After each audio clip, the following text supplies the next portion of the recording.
Que a paz de Jesus e o amor de Maria possam permanecer conosco. Bem, meus amigos, o tema do nosso estudo de hoje é parasitismo espiritual. E eu acho que fica claro que quando nós nos referimos a esse tema, não tem como não associá-lo a um processo obsessivo, a obsessão, ok? Bom, então se vamos falar de obsessão, precisamos então, inicialmente, trazer a definição para esse verbete. E, como nos ensina Divaldo Pereira Franco, se o assunto é mediunidade, alguma coisa relacionada à mediunidade, não tem referência melhor do que o Livro dos Médiuns, ok? Então, nos utilizando da segunda obra da codificação espírita, ela que foi publicada em 1861, se formos lá para o capítulo 23, item 237, vamos encontrar a definição para obsessão. E o que ensinou Allan Kardec? Disse ele, a obsessão é a ação persistente ou domínio que alguns espíritos logram adquirir sobre certas pessoas. Ok? Por que Kardec não falou sobre as pessoas? Sobre qualquer pessoa, sobre todas as pessoas? Evidentemente, isso vai ser explorado mais adiante no nosso estudo. Mas, de pronto, cabe a gente explicar que, embora em tese, em teoria, qualquer um possa ser vítima de um processo obsessivo, processo esse que ele vai facilitar ele acontecer, existem mecanismos, existem antídotos ensinados pela doutrina espírita, ensinados pelo nosso mestre amado, né, que permite, então, que qualquer pessoa possa se precaver, possa se defender de ser alvo de um processo obsessivo. Então, daí, Kardec ter se utilizado desse verbete certas, né? Ao invés de falar de pessoas no modo mais amplo. Ok? Bem, mas se utilizamos inicialmente a segunda obra da codificação, como já dissemos, do Livro dos Médiuns, vamos agora trazer mais uma colaboração do codificador, mas da quinta e última obra da codificação, a Gênese, aquela obra que foi publicada em janeiro de 1868. E qual a contribuição que pensamos lá em A Gênese para contribuir para o prosseguimento do nosso estudo de hoje, já que já partimos da informação da definição de obsessão. Vamos escutar o que Kardec disse. Ele vai fazer uma analogia, né, entre a doença, entre a enfermidade que o corpo físico pode passar a apresentar, com as condições necessárias para que um processo obsessivo seja instalado. Ok? Então vamos lá. Disse Kardec. Assim como as enfermidades resultam das imperfeições físicas, que tornam o corpo acessível a maléficas influências exteriores, né? Alguma possível enfermidade, alguma situação que propicie o desenvolvimento de uma doença, disse ele, a obsessão decorre sempre de uma imperfeição também, mas uma imperfeição moral, que dá, então, a possibilidade da dominação a um espírito mau. Ok? Então, entenderam a analogia feita pelo codificador? Muito bem. No parágrafo seguinte, que eu também fiz questão de trazer, disse o codificador, somando mais uma informação, além dessa inicial.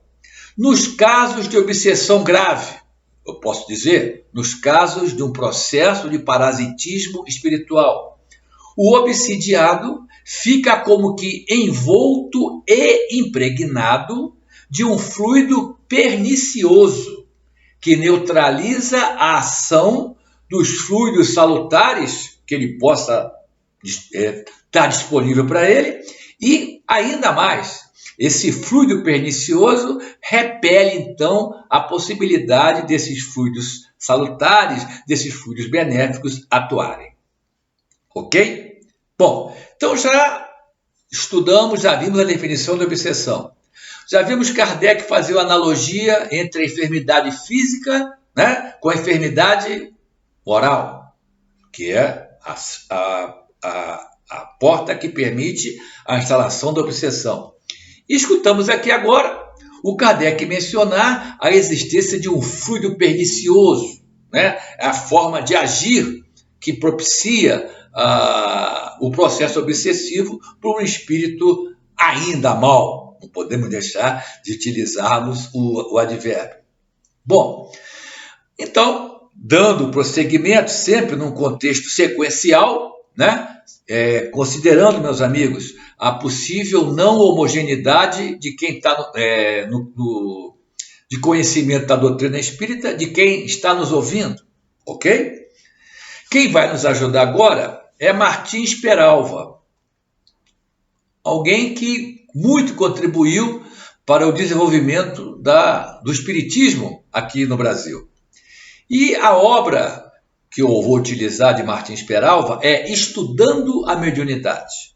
Então, complementando essa última informação que recebemos, disse Martins Peralva, também trazendo a sua definição para a obsessão, mas complementando-a, conforme eu me referi. Disse ele, obsessão é a ação pelo qual espíritos involuídos, espíritos ainda atrasados, ele explica por que eles são evoluídos, arraigados às paixões inferiores, aos vícios morais, se imantam a organização psicofísica dos encarnados e também dos desencarnados, há essa possibilidade, sugando-lhes a substância vital. Então, observaram que Kardec tocou na questão do fluido pernicioso e agora o Martins Peralva vai trazer também a informação do modus operandi do espírito obsessor. Suga a substância vital do obsidiado. Bem, mas isso vai então facilitar agora que nós entremos diretamente no tema do título do estudo, parasitismo espiritual. E também da forma que eu gosto de proceder, meus amigos, isso não tem nada a ver com a falsa humildade, porque eu reconheço que eu preciso ainda estudar muito, avançar muito no contexto doutrinário. Então, para que alguém ache que o que eu estou colocando aqui é uma opinião minha, né? E dentro dessa observação que eu fiz agora, eu sempre faço questão de trazer a fonte da informação, ok? E no caso aqui, Enciclopédia Espírita Online, ok? E o que a enciclopédia nos traz sobre a definição para parasitismo espiritual, só que usa até um sinônimo que está presente em várias das obras acessórias da doutrina espírita, vampirismo, né? Então, como que a enciclopédia define vampirismo? Evidentemente, no contexto espiritual. Vampirismo é um tipo de obsessão caracterizado pela condição de parasitismo psíquico.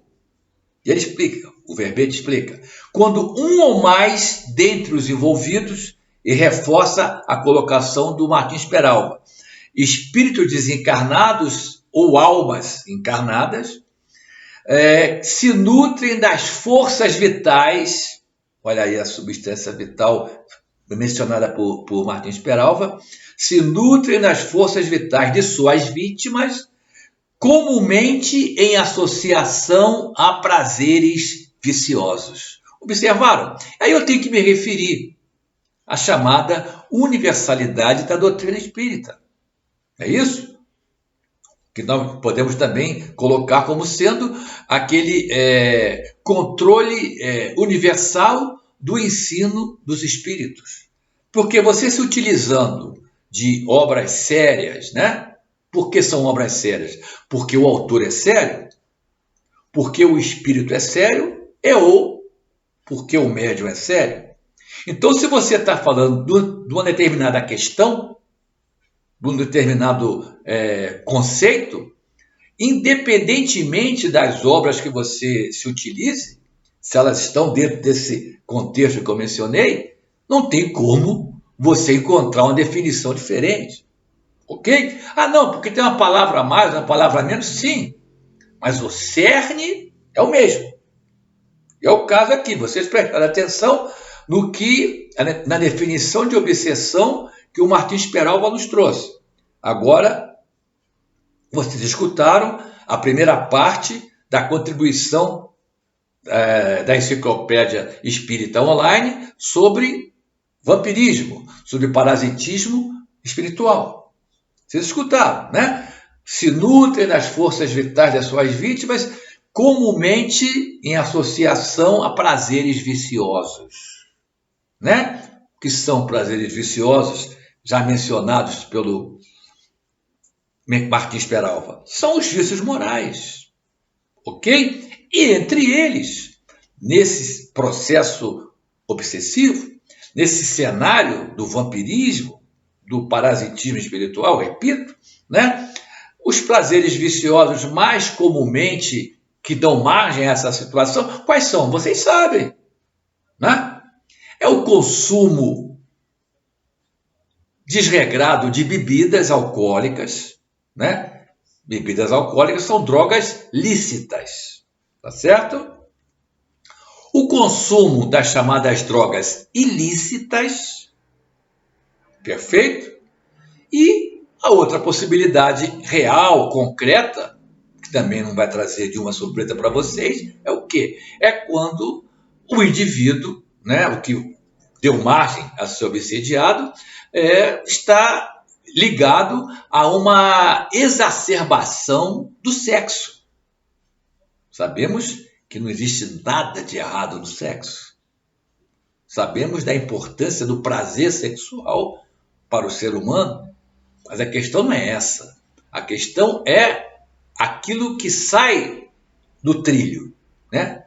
Aquilo que excede o que é o chamado normal, né? Então, é a exacerbação do sexo, é outro exemplo de prazer vicioso que permite, que facilita, então, a chegada do obsessor na sua vítima. Perfeito? Mas continuemos com essa enciclopédia espírita online. Nos traz um outro parágrafo bastante interessante. Diz o seguinte: portanto, né, o vampirismo, o parasitismo espiritual, portanto, um processo obsessivo mais ou menos grave, que consiste no envolvimento de um agente ativo, quem? O vampiro, o vampirizador, como ele usa aqui, e outro passivo, quem? O vampirizado. Havendo ainda casos de ação mútua, ou seja, quando os envolvidos, ora vampirizam, ora são vampirizados. Que situação, né? Que ligação existe entre esses companheiros? E acrescenta ainda o verbete, cuja solução muitas vezes requer uma caridosa intervenção de terceiros, em socorro tanto aos vampirizadores quanto aos vampirizados. Eu peço que vocês registrem também essa colocação sobre a necessidade, em alguns dos casos, ou em muitos dos casos, de um terceiro, né? Que só dessa forma que essa situação, essa codependência vai poder ser resolvida. Mais adiante, vamos tocar nesse assunto, ok? Bem, mais ajuda da Enciclopédia Espírita Online. Voltando a falar do termo vampirismo, olha só. O termo vampirismo é empregado no estudo espírita para designar metaforicamente o processo de parasitismo psíquico, né? Por que metaforicamente? Porque, evidentemente, vampiro, né, é uma lenda, né? Como nós sabemos, vimos Bela Lugosi, né?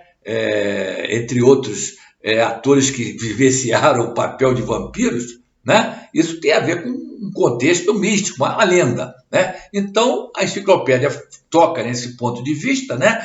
E menciona que o uso da expressão parasitismo psíquico ou parasitismo espiritual é uma analogia aos parasitas descritos por quem? Pela biologia, pela ciência, né? Que são organismos que vivem em associação com outros organismos, dos quais sugam, não força vital, não substância vital, que é o contexto espiritual, mas no contexto da relação do corpo físico, os parasitas sugam os nutrientes para a sua sobrevivência, né? Eles vão se alimentar do parasitado, né? Do material que o parasitado dispõe. Tá certo? E segue a explicação bastante didática, por isso que eu fiz questão de trazer aqui, porque ninguém é obrigado a lembrar do que estudou nos bancos escolares, tanto nas aulas de ciência como nas aulas de biologia, né? Então diz ainda, nesse processo, parasitismo, normalmente o parasita, que nas aulas de ciências, na aula de biologia, é considerado como o hóspede, né? Causa dano ao outro, né? Ao parasitado, que no caso recebe a denominação de hospedeiro, né? O parasita é o hóspede, o parasitado é o hospedeiro. Como nos casos das doenças infecciosas causadas por alguns vetores, né? Vírus, bactérias, fungos, protozoários. Todos esses, né, podem vivenciar um processo de parasitismo, né? Ser o parasita que vai parasitar uma outra célula viva. Ok? Bom, e para fechar então essa colaboração da Enciclopédia Espírita Online, a gente vai ter agora a menção a uma grande figura, uma outra grande figura do espiritismo brasileiro, né? Aquele a que Emmanuel se referiu como sendo o metro que melhor mediu Allan Kardec, né? Me refiro a quem? A José Herculano Pires, né? Porque acrescenta ainda o articulista da Enciclopédia Espírita Online. Em se tratando de parasitismo psíquico, cuja matéria envolvida é a energia vital, a relação é sempre danosa, inclusive para todos os envolvidos, tanto para o parasita quanto para o parasitado, tanto para o vampiro quanto para o vampirizado. É isso que está colocando aqui. Só que ele utiliza quem? Vai citar Herculano Pires para contextualizar essa colocação que consta na enciclopédia. E qual é a referência de Herculano Pires? É o livro Vampirismo, né? No capítulo Parasitas e Vampiros.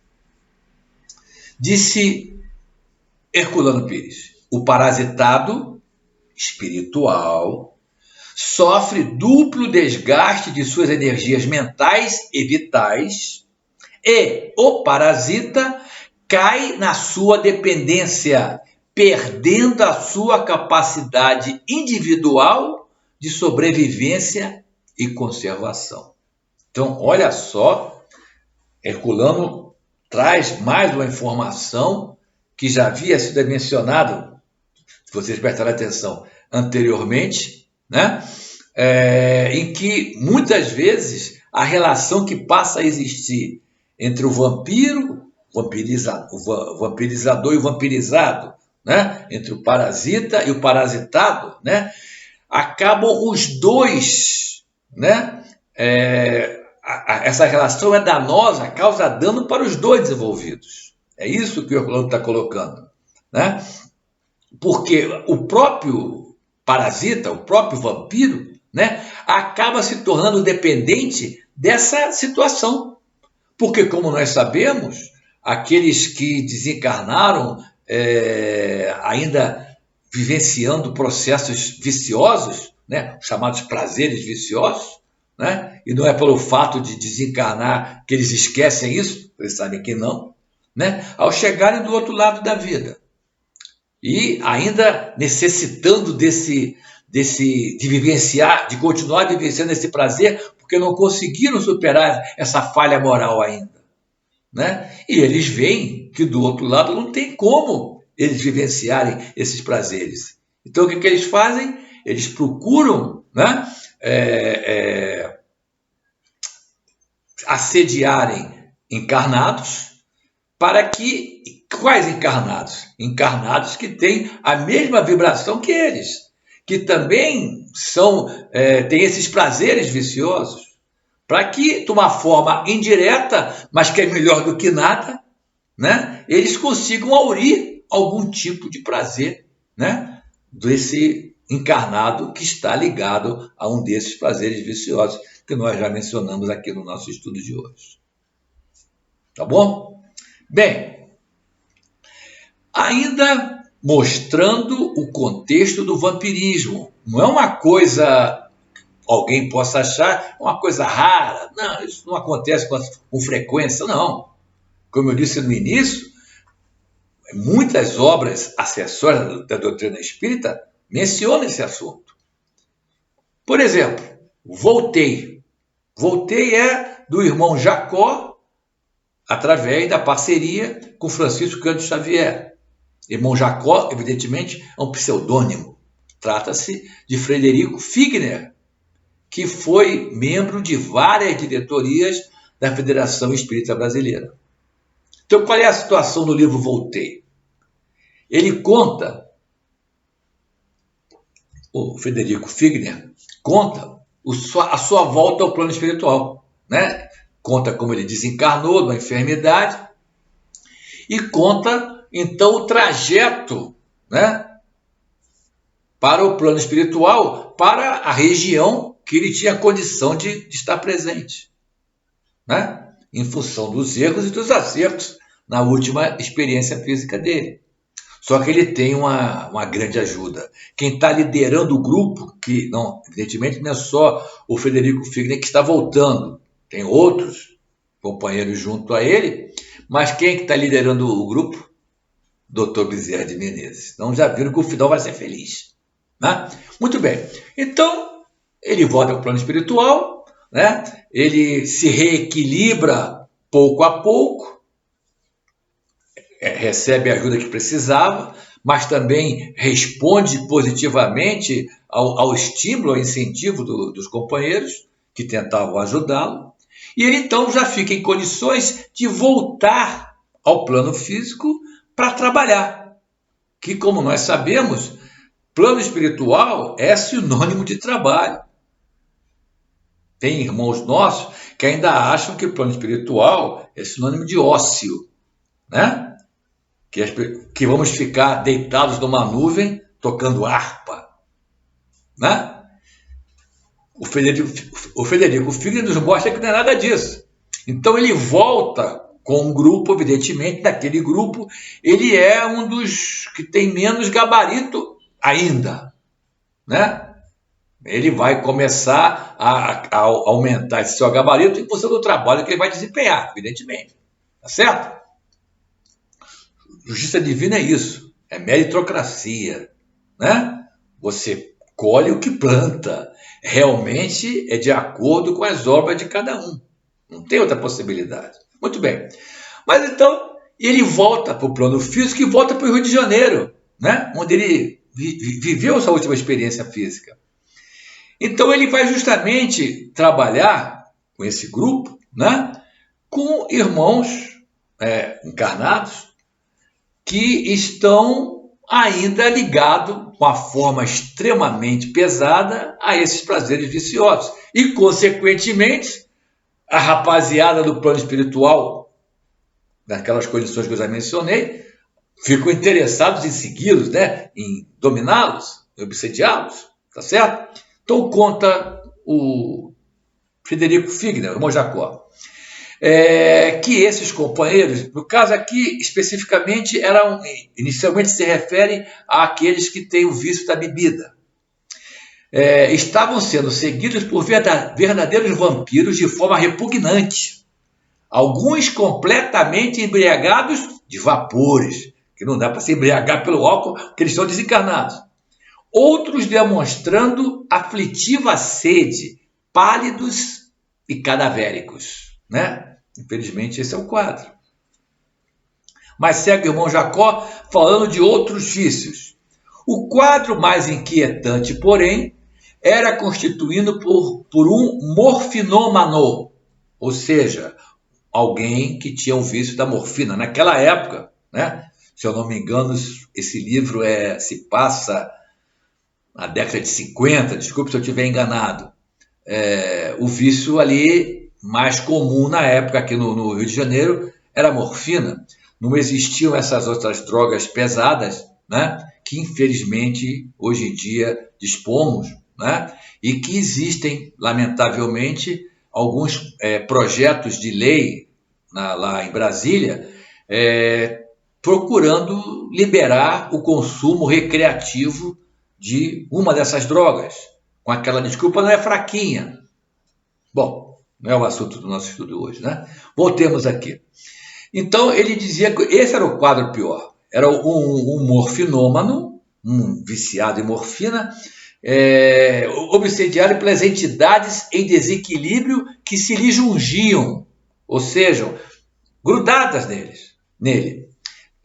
Olha só a figura que o irmão Jacó coloca. Parecia um homem subjugado por tentáculos de polvos enormes. Olha só a cena.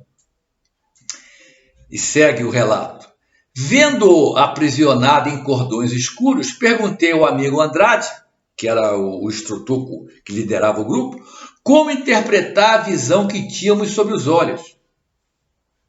Aquele companheiro viciado em morfina, os desencarnados, como se fossem polvos enormes em volta dele, esclarecendo-me ele, então, que os hipnóticos, morfina e esses outros moderninhos, mormente aos mais violentos, afetam os delicados tecidos do perispírito, proporcionando dessa forma doces venenos aos amantes da ociosidade. Esses companheiros aí do outro lado da vida, nessa situação que estamos relatando. E faz referência aos tentáculos que metaforicamente também disse aqui o irmão Jacó. Os fios negros são fluidos de ligação entre, aspas, as lampreias invisíveis e os plexos e os chakras da vítima encarnada, tá? Lampreias aqui, mais adiante a gente vai ver na obra do André Luiz se usar o termo larvas, né? Larvas espirituais, lampreias espirituais.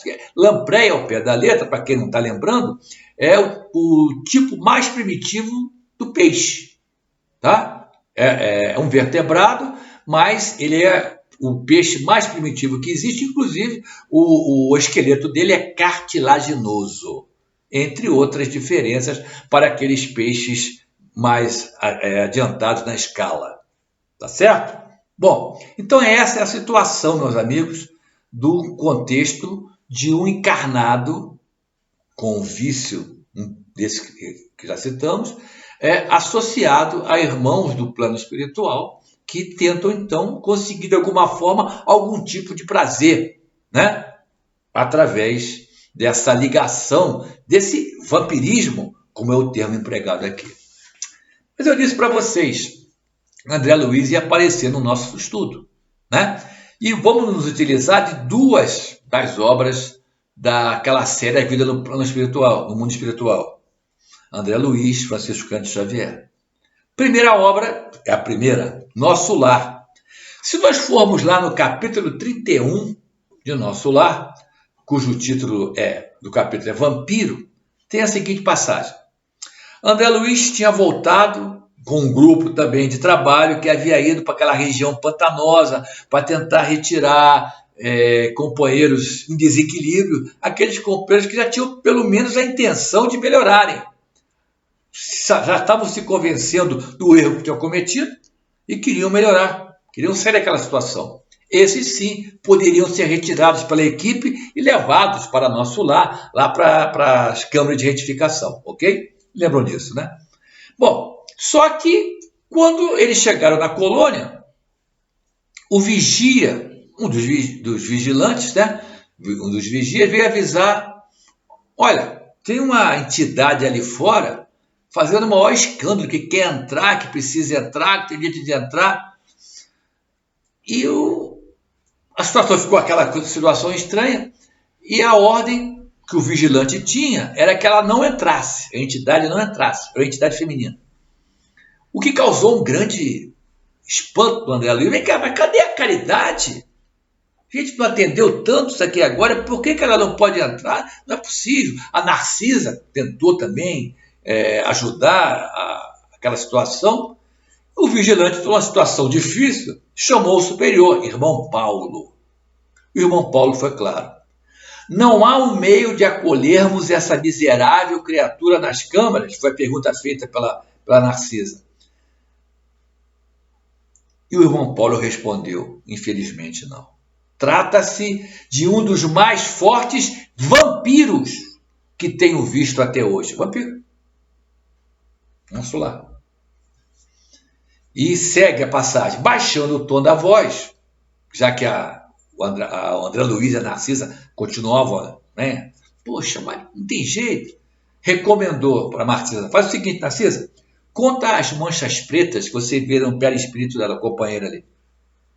Ela contou 58. Aí o irmão Paulo esclareceu. Esses pontos escuros representam 58 crianças assassinadas ao nascerem. Em cada mancha vejo a imagem mental de uma criancinha aniquilada, umas por golpes esmagadores, outras por asfixia. Essa desventurada criatura foi profissional de ginecologia.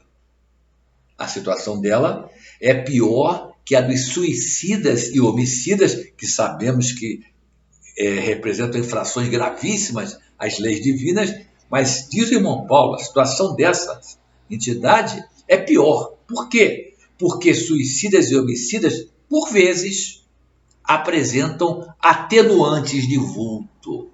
Como sabemos, no contexto da vida espiritual, existem situações que são atenuantes, outras que são agravantes. Essa nossa irmã, naquele momento, pelo menos, diante daquele quadro que foi descrito aqui, não havia ainda a menor possibilidade dela ser atendida. Ela não havia ainda, não estava ainda com a convicção dos erros que ela tinha cometido. Nem pensava em se dirigir ao alto pedindo perdão pelas falhas. Ok? Por isso que vocês escutaram o nosso irmão Paulo dizer que é um dos maiores vampiros que ela tinha visto na vida dele. Bom, passemos então para a outra obra de André Luiz Franciscano Xavier, Missionários da Luz, né? Capítulo 4, vou usar primeiro o capítulo 4, que o título é tipo esse do nosso lar, Vampirismo. O que aconteceu? O André Luiz está narrando o final de uma sessão de desenvolvimento mediúnico que tinha acontecido numa casa espírita, né? Em que, quem eram as personagens? A mãe, um filho e uma filha. Essa filha era ainda adolescente e o filho já era até casado, né? E eles saíram meio assim, achando que não tinham feito um bom trabalho, não sei o quê, mas já para o plano espiritual, quem estava com o André Luiz era o Alexandre, né? O Alexandre, pelo contrário, disse para o André Luiz, graças ao Senhor, tivemos uma noite feliz, muito trabalho contra o vampirismo. Ok? E eu evidentemente, eu estou aqui pensando, porque não dá para a gente, por causa do tempo, a gente contar o capítulo 4 todo. O que acontece? Descreve o André Luiz, né, que esses três companheiros, poucos metros após deixar a casa espírita, né, já tinham dado margem a que obsessores se chegassem até eles. Um exemplo, a gente conhece o André Luiz, saiu da rua Jiquibá 139, antes de chegar na rua Ibituruna, né, já estavam lá permitindo a associação com esses obsessores, porque realmente eram irmãos ainda em desequilíbrio. Diga-se de passagem, a menina, a adolescente, é a que estava em melhor situação, porque ela tinha 15 ou 16 anos. Né? E aí o André Luiz narra pro Alexandre, né, o que ele estava vendo ali. Vira os mais estranhos bacilos de natureza psíquica, as larvas, que vão aparecer mais adiante, ou aquelas lampreias citadas ali atrás. Completamente desconhecidos na microbiologia mais avançada. Evidentemente, André Luiz, como médico, se referia à microbiologia médica, lembrando que, no passado, os médicos, pela formação deles, eram verdadeiros compêndios de conhecimento, né? Já que não havia tanta especialização como existe hoje em dia, e aquele clínico, né? O médico, antes de tudo, na verdade, era um clínico geral. Ele tinha que conhecer desde um processo neurológico até uma micose no dedinho mínimo do pé, né? Ele tinha conhecimento bastante vasto, abrangente, evidentemente sem ter a especialização que hoje em dia é possível, inclusive por causa dos recursos que apareceram. Né? Então, mas o André Luiz conhecia a microbiologia médica. Ele vai citar aqui, olha, que esses bacilos que ele estava enxergando, essas larvas, não guardavam a forma esférica dos cocos, tipo estafilococcus, streptococcus, e nem o tipo de bastonete das chamadas bactérias do trato intestinal, especialmente essas bactérias do trato intestinal, têm essa forma de bastonete, de bacilo, tipo uma vírgula, né? Salmonella, Escherichia coli, Klebsiella, certo? Então ele, conhecedor da microbiologia médica, dizia, olha, o que eu estou vendo aqui não parece nem com isso nem com aquilo, né? Mas ele relata, entretanto, essas larvas formavam também colônias densas e terríveis, porque, especialmente os cocos, né, formam colônias quando você vê no microscópio. Né? Era esse o contexto. E ele segue. Reconhecer-lhes o ataque aos elementos vitais do corpo físico, atuando com maior potencial destrutivo sobre as células mais delicadas. Sim, se no corpo físico isso que acontece, né? Esses agentes patogênicos, né? Esses agentes que podem causar a doença, eles vão justamente nas células-chave do organismo para debilitar o organismo. E assim eles se darem bem. E o André Luiz está fazendo analogia com essas larvas, né? Que também ele estava visualizando que essas larvas também estavam indo aos elementos vitais do indivíduo, com o mesmo objetivo, né? De enfraquecer ao máximo e permitir, então, que o processo obsessivo se instalasse com maior facilidade. Né? Bom, aí o Alexandre entra para dar a explicação.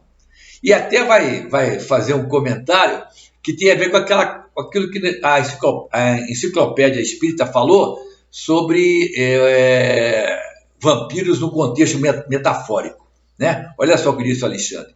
Se nos referirmos aos morcegos sugadores, o vampiro, entre os homens, né, no plano físico, é o fantasma dos mortos, não é isso? Aquela capa preta, né, que se retira do sepulcro alta noite, porque não pode pegar a luz do sol, não é esse o contexto? Né, para alimentar-se do sangue dos vivos. Só que o Alexandre faz um comentário interessante.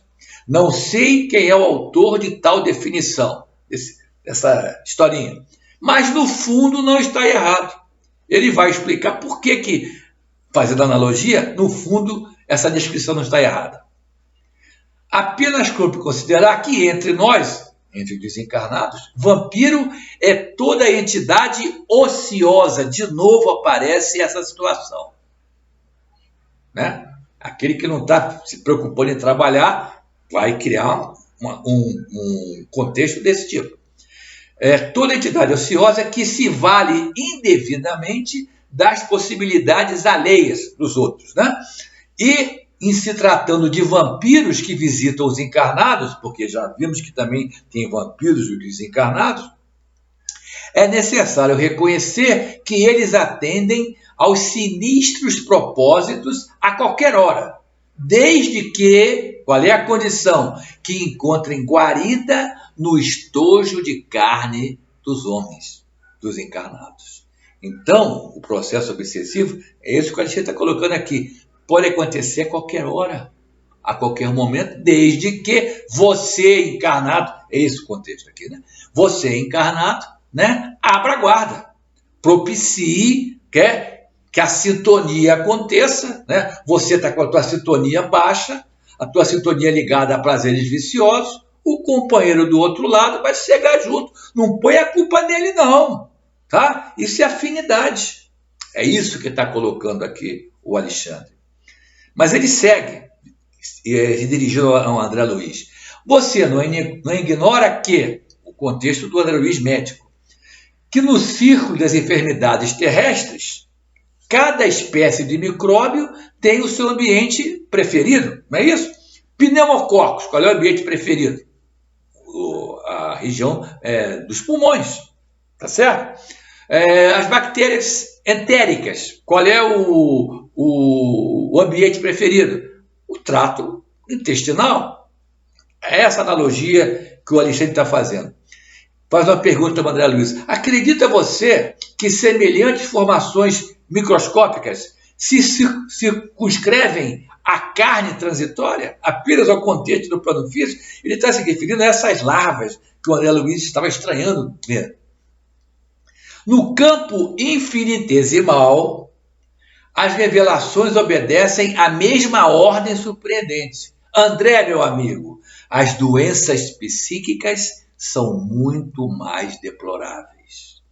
As larvas do plano espiritual causam muito mais dano do que aqueles micróbios, né? Generalizando, micro-organismos, que é o termo mais fino, né? Que existem no plano físico. Aí o André Luiz, depois que escutou tudo isso, se dirigiu ao Alexandre, né? Da seguinte forma: ouça, meu amigo, como se verificam os processos mórbidos de ascendência psíquica? Como que se dá esse parasitismo psíquico, esse parasitismo espiritual? Não resulta a afecção do assédio dessas forças exteriores? Ou é a viciação da personalidade espiritual que produz as criações vampirísticas, ou estas criações vampirísticas que avassalam a alma, impondo-lhe certas enfermidades? Né? O André Luiz fica na dúvida, vem cá, é isso ou é aquilo? Aquela história acontece por causa disso, ou a causa, né, o efeito tem a ver com aquilo que deu origem? É isso. Aí o Alexandre responde: nas moléstias da alma, como nas enfermidades do corpo físico, antes da afecção existe o ambiente. Nós escutamos o Alexandre fazer aquela analogia, né? As ações produzem efeitos, os sentimentos geram criações, os pensamentos dão origem a formas e consequências de infinitas expressões. Como nós sabemos, vamos lembrar, em Evolução em Dois Mundos, obra também do André Luiz, né? Aí tem capítulo que é via Chico Xavier, capítulo que é via Valdo Vieira. O André nos traz a informação das formas de pensamento. Tá certo? É isso que o Alexandre está tocando aqui. E disse mais: apesar disso, porém, olha o que agrava, o cipoal da ignorância, do desconhecimento, é ainda muito espesso. E o vampirismo mantém considerável expressão porque, se Deus é sumamente misericordioso, como é também infinitamente justo. A cada um segundo a sua obra. Jesus não foi claro? Vai ter que pagar até o último centil? Sim, existe a misericórdia. Na maior parte das vezes, a consequência do erro nem se aproxima da gravidade desse erro. Pela misericórdia divina, pela mudança interior que o agente do erro teve. Perfeito. Né? Só para colocar esse parênteses. E disse ainda o Alexandre, ninguém confundirá os desígnios de Deus. E a morte do corpo, olha só, a morte do corpo quase sempre surpreende a alma em terrível condição parasitária. Olha, vamos abrir bem os olhos. Hã? Quase sempre a morte nos surpreende em terrível condição parasitária, né? Associado a um companheiro, né? Que não quer o nosso bem, pelo contrário, quer se utilizar de nós para alguma coisa que não é correta, que é contrária às leis divinas, né? Ainda o Alexandre, nesse capítulo 4 de Missionários da Luz, seria, pois, de admirar tantas moléstias do corpo e degenerescências psíquicas? Mas aí é um ponto importante, que a gente nunca pode esquecer disso. O plano superior jamais nega recurso aos necessitados de toda ordem, e valendo-se dos mínimos ensejos, das mínimas possibilidades, auxilia os irmãos da humanidade, os encarnados, na restauração de seus patrimônios, no reequilíbrio, né, de cada um, seja cooperando com a natureza ou inspirando a descoberta de novas fontes medicamentosas e reparadoras, né? Fazendo referência a esse progresso contínuo que a ciência nos traz.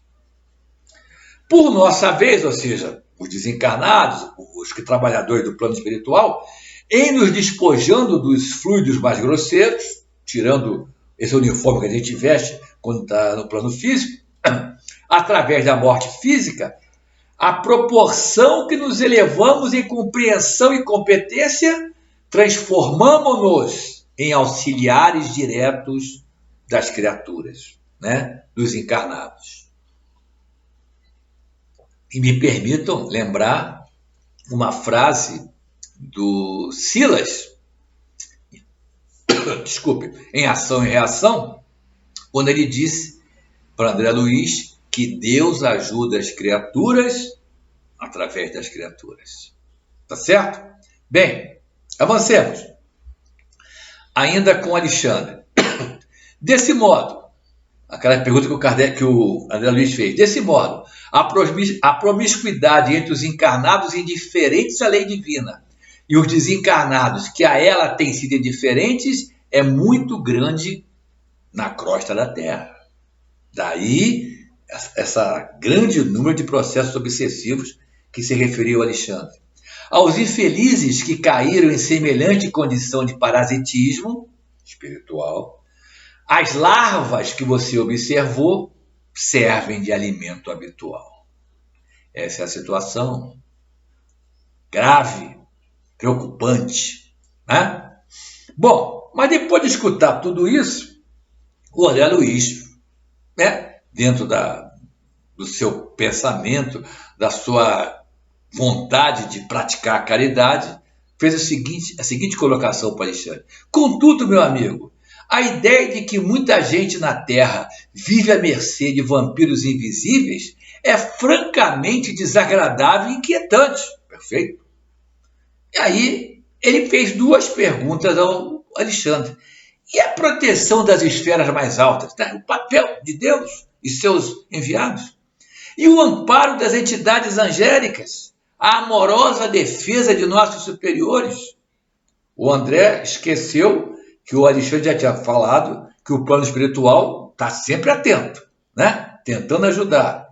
E aí, meus amigos, vamos responder a essas perguntas que o André Luiz fez ao Alexandre, pulando do capítulo 4 para o capítulo 6 de Missionários da Luz. O título do capítulo é A Oração, né? Então ensina o nosso Alexandre. Quanto ao combate sistemático ao vampirismo, nas múltiplas moléstias da alma, aqui também no plano de nossas atividades, plano espiritual, não faltam processos saneadores e curativos de natureza exterior. No entanto, olha só a ressalva. No entanto, primeiro ele frisou que o apoio existe, o suporte existe, mas, examinando o assunto na essência, somos compelidos a reconhecer que cada filho de Deus deve ser médico de si mesmo. Ou seja, cada um de nós tem que ajudar a ser ajudado. É isso que está colocando o Alexandre. Ele acrescentou, e até a plena aceitação desta verdade, com as aplicações de seus princípios, a criatura estará sujeita a incessantes desequilíbrios. Até você se convencer que precisa fazer a sua parte, que não dá para delegar, né? Se você vivencia um processo obsessivo, não põe a culpa no companheiro ou na companheira, não. Repito, é afinidade, né? Você abriu o canal para isso acontecer. E segue o Alexandre ainda. Há diversos processos de medicação espiritual contra o vampirismo, os quais poderemos desenvolver em direções diversas, de acordo com cada caso. Mas, aí chegou no título desse capítulo 6, no antídoto para o vampirismo. Mas, para fornecer a você uma demonstração prática, visitemos o lar de nosso amigo. Conhecerá o mais poderoso antídoto. E por que o lar do nosso amigo? É aquele rapaz, né? Não saíram da casa espírita? A mãe, o filho já casado e a filha adolescente? Foi isso? O principal problema era com o companheiro, com o rapaz, o casado. Embora fosse casado, embora amasse a sua esposa, Cecília, vai aparecer ela aqui agora, ele, infelizmente, continuava levando uma vida de solteiro fora de casa, né? Continuava se relacionando em prostíbulos. Esse era o termo no passado, na época desse livro, né? Hoje em dia tem outros nomes, né? Não é isso? Essa era a situação. Então, para responder o André Luiz, ele falou, vou levar você lá na casa do rapaz, você vai ver então qual é o antídoto para o vampirismo. E como eu disse a vocês, é o título do capítulo, qual é o antídoto para o vampirismo? Disse o Alexandre. Não tenha dúvida, André, a oração é o mais eficiente antídoto do vampirismo.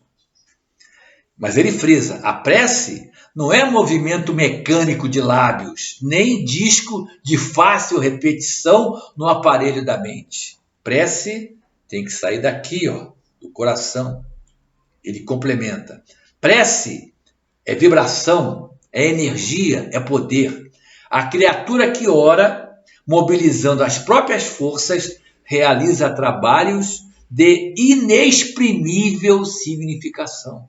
Não tem um termo para dizer, classificar esse tipo de trabalho da prece, né? E aí chegamos na Cecília, né? Lembram? O marido tem graves problemas de desequilíbrio sexual, né? Casado, a esposa o ama, ele ama a esposa, tem uma vida sexual normal, mas ele não fica satisfeito porque ele está ligado ainda a esse contexto de prazeres da carne e atraiu então irmãozinhos do outro lado que, quando encarnados, eram também viciosos desse contexto.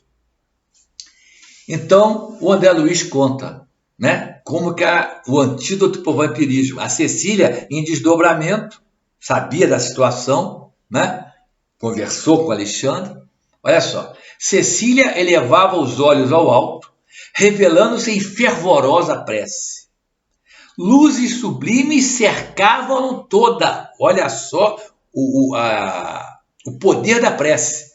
Mas a prece sentida, do coração, não só do lábios para fora. cercavam-no toda, ela pedindo pela iluminação do companheiro, a quem parecia amar infinitamente. E olha só a descrição do André Luiz, do o resultado desta prece. Comovido com a beleza de suas súplicas, a Cecília, reparei com assombro que o coração dela se transformava num foco ardente de luz, do qual saíam inúmeras partículas resplandecentes, projetando-se sobre o corpo e sobre a alma do esposo com a celeridade de minúsculos raios. Mas tem mais, amigos. Olha só a consequência dessas partículas luminosas sobre aqueles problemas, digamos, sobre aquelas larvas no aparelho genital do companheiro. Os corpúsculos radiosos penetravam-lhe o organismo em todas as direções e, muito particularmente, na zona do sexo, onde identificara tão grandes anomalias psíquicas. Concentravam-se em massa, destruindo as pequenas formas escuras e horripilantes, as larvas, do vampirismo devorador.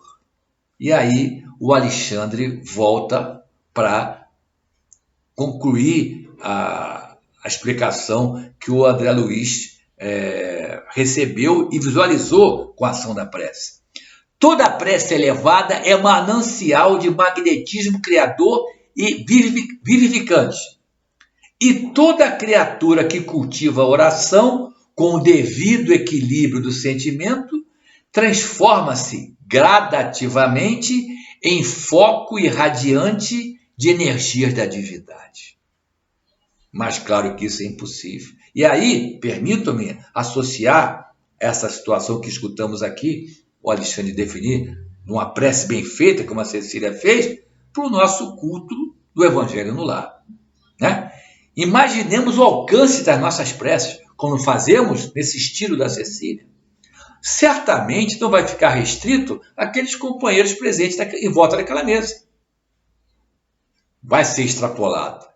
Você mora num prédio? Vai ser para o prédio todo. Vai ser para aquela rua toda, vai ser para aquele quarteirão todo, meus amigos. Se realmente for num cenário semelhante a esse e que a Cecília foi capaz de fazer e que cada um de nós também pode fazer, desde que siga a receita do Alexandre, do fundo do coração, né? E não apenas saindo palavras através dos lábios ou repetindo a prece que a gente decorou quando era pequeno. Tá certo? Bem, meus amigos, já na fase final do nosso estudo, permito-me acrescentar, ainda desse capítulo 6 do Missionários da Luz, o Alexandre complementa a orientação para o André Luiz. O socorro de Cecília é valioso para o companheiro, mas o potencial de emissão divina pertence a ela como fruto incorruptível dos seus esforços individuais, dela, Cecília. Significa para ele, para o marido, o acréscimo de misericórdia que deverá anexar, em definitivo, ao patrimônio de sua personalidade, através do trabalho próprio. Sim, já escutamos isso hoje. E olha só que frase direta. Receber o auxílio do bem não quer dizer que o beneficiado seja bom. É o caso do nosso amigo ainda. Ele foi ajudado pela prece de quem o ama. Escutamos a narrativa, tá certo? Mas o fato de ter recebido o bem não quer dizer que ele já seja bom, tá certo? Como escutamos aqui, ele tem que fazer a parte dele. E, concluindo, meus amigos, disse ainda o Alexandre, nosso amigo precisa devotar-se com fervor ao aproveitamento das bênçãos que recebe. Por quê? Inegavelmente, toda a cooperação exterior pode ser interrompida. E cada filho de Deus é herdeiro de suas possibilidades sublimes e deve funcionar como médico vigilante de si mesmo. de novo, meus amigos. Então, agradecendo a atenção de vocês, agradecendo a casa pela chance do trabalho, fiquemos com essa expressão que escutamos 2 vezes. Precisamos ser médicos de nós mesmos. Precisamos ajudar a ser ajudados. Mas claro que o que o Alexandre nos trouxe aqui é impossível, meus amigos. E, fechando com Jesus, que não pode faltar em qualquer estudo espírita, né? Nesse cenário, qual é a frase do mestre que casa com isso tudo que escutamos, com essa conclusão que eu trouxe para vocês aqui agora? Qual é a frase que está saltando aos olhos aqui, né? Jesus foi claro, ele nos alertou. Algumas pessoas trocam a ordem das palavras. Não, tem que ser na ordem que Jesus disse. Está lá no Evangelho. Vigiai e orai. Se você vigiar e se você usar o antídoto da prece, você vai entender porque na definição de obsessão, Kardec disse que ela acontece para certas pessoas. Obrigado, muita paz.